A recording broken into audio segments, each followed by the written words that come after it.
All right, so this is a swing recap from the week of September 26th, and I actually made money on all three names, but as you can see here with the first one, EEIQ, it didn't end too well, so I'm still stuck on this name, and I'm not sure what happened. It fell on no news. This is the daily chart here. So I alerted this was a Sunday. So what I was looking at here on the long term is a fairly newer IPO.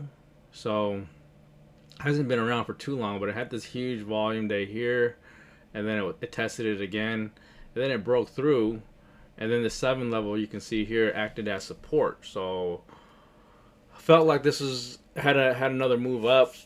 So I was able to get in this day right here, pre-market around 850s, 860s, I believe. Not sure what the exact number was, but I got in this day and I sold close to the tens, and then I just waited. Then I got in this day when it just fell apart, just kind of nosedived. I'm not sure what happened with the stock, but I got in at 7.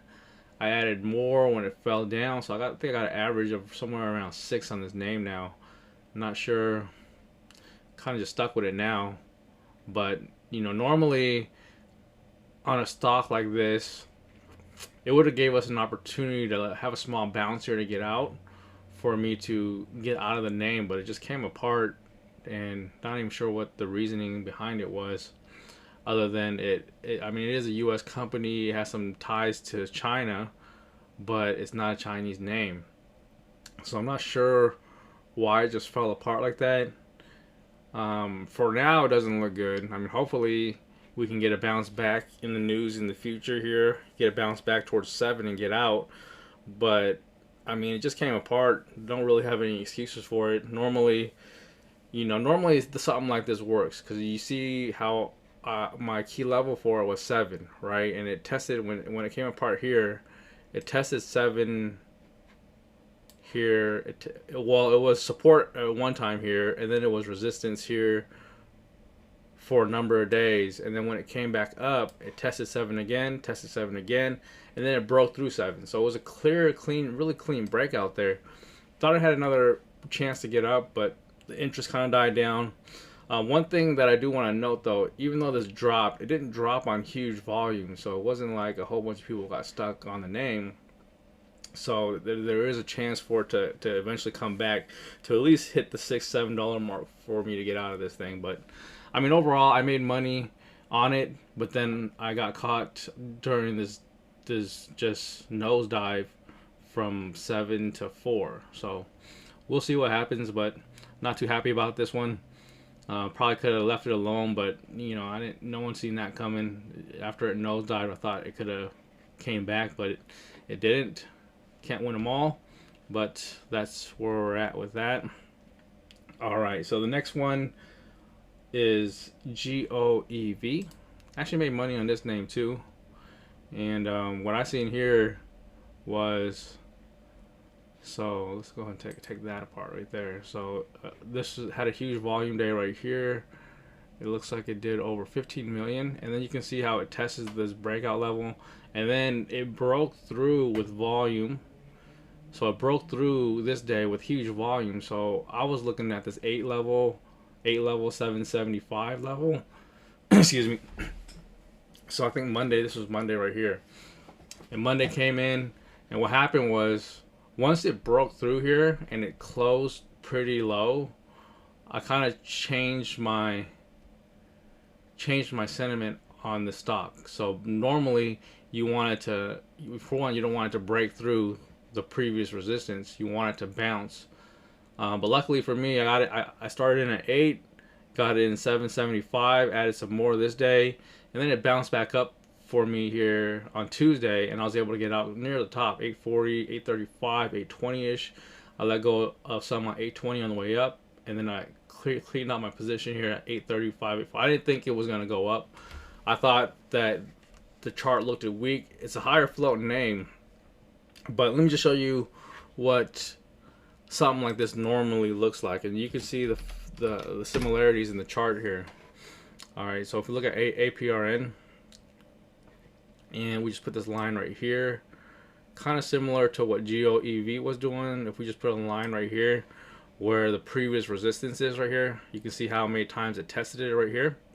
It just came to this area. There was a gap down for one, a huge gap down, but then it kept on testing this 475 level, and then it broke through with volume. So once it breaks through with volume, you want to buy the dip back to the previous resistance. That's always the game plan. So you see right here how it came down, but then there was this long wick up, so it tested. So it kind of proved to you right here during this candle that, okay, so this is going to be the new support. This is going to be the new support level. And then it has a couple other days of consolidation, and then this day where it made it seem like it might have failed right here, but then it bounced right back up, and then it just continued on from, it looks like 475-ish all the way to 8, right? So that's a huge win right there. So that's normally what you would want to see on that GOEV trade. The one thing that this Blue Apron has that GOEV did is this is a smaller float name, so it has a huge better chance to run. I mean, you look at the volume that it was running on. It wasn't a huge amount of volume that it was running on, higher than normal, but still not as big as this day right here. So that's the pattern. It works 90% of the time, but when it just shows so much weakness like GOEV did, I planned my exit and didn't think twice about it, and I'm no longer in that trade. But you can see what, and I just want to go over this to see what, kind of show you what I was thinking about on that, because it's a very similar chart where it's testing this key level here at 775.8, tested it, and it broke through with volume. So now ideally you want it to come touch here and continue its way up, but it just showed so much weakness on this day that it dipped down even further. So it obviously didn't use this area as support. You want the previous resistance to confirm that it's going to be support in order for you to follow it up. And if it doesn't, you can plan your exit. So for me, I made money on it, but if you're in the swing group and you took this as a swing, you probably took a little loss on it, right? I mean, in the future, I think long term, this is an EV play. It probably is going to bounce back eventually, but for the swing trade in the group, if you didn't plan this accordingly, you probably took a loss on it.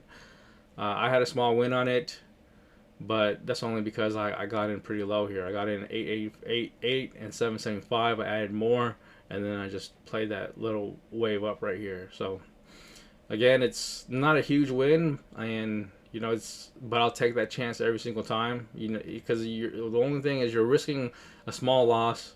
If you play it correctly, if you execute this correctly, even if you did it wrong, you're looking at a small loss or a small gain. But if it did what you want it to do, like APRN, then you're looking at a huge win, right? So it's the risk that you take as a trader to understand that's the type of risk that you take every time, because for a play like this is running close to 100% from your entry, right? So as long as you're buying the dips on an uptrend, you should be okay. So again, took a profit on it, just traded it once, and that was it. The last one that we had here was DYAI. This one right here, I was just slowly getting into this. If you look at the high volume days right here, you can see that it tested this 530 area, 530 to 550. So it's kept on testing this area right here. And what I'm looking for, and it's still, honestly, it's still looking to be an uptrend. This still might be a good swing for the next week or two. I think it is still. I don't know if I'm still going to be involved in this, but if I put a line right here where it's currently at right here, you can see that that's a key level right here still, right? But there's just not enough volume. Look at the volume, that it's just not enough interest in this name at all. I actually got in here. I averaged about 545, 550 was my average, and I ended up getting out. I ended up getting out of this thing at like 565-ish. So had a small win here, but just not enough interest in the name. I think it could pop one day soon. Honestly, I still think that this is gonna have a day where it's gonna pop, because it's really testing this level right here. I think in the next week or two, if this level doesn't break down, you can see a continuation back up towards maybe testing this level right here, possibly if it gets a little bit more interest. I don't see it breaking down, but one thing that I do see though is if you do get in it, and let's say it's wrong, it's not a good trade. For the most part, it should bounce back for you to get out for a minimal loss or even a break even. So I mean, it's still a good, nice chart pattern here. It's just once the interest died down, it's just really not enough for me to go on. Maybe if a volume starts picking up next week, you might be able to get a nice 530 to 650, 670 play right here. But yeah, I mean, it was a pretty much, I call it a break-even trade. I mean, if you stick to the game plan, I said I liked it above 550 in the room. So let's go ahead and put a line at 550.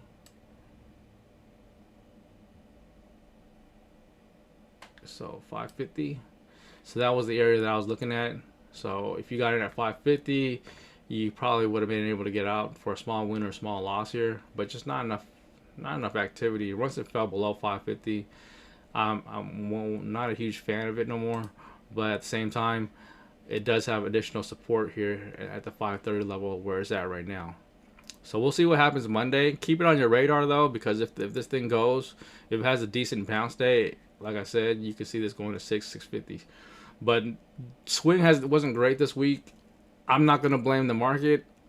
The market was a lot of red going on and a lot of names through tech and through just a bunch of names getting dragged down. But not gonna blame that. You just sometimes you hit them and sometimes you miss them. I mean, overall, I made money this week on swing. I'm still holding a bag on EIQ. Not happy about that at all. But you know, I mean, you gotta live with it. You just gotta live with some of these names. Some of these names are gonna run 50, 30, 100%, and some of them are just gonna be kind of stagnant, where they're just kind of move sideways, and you're gonna miss an opportunity. So that's that. I hope that helped, and looking forward to the next swing.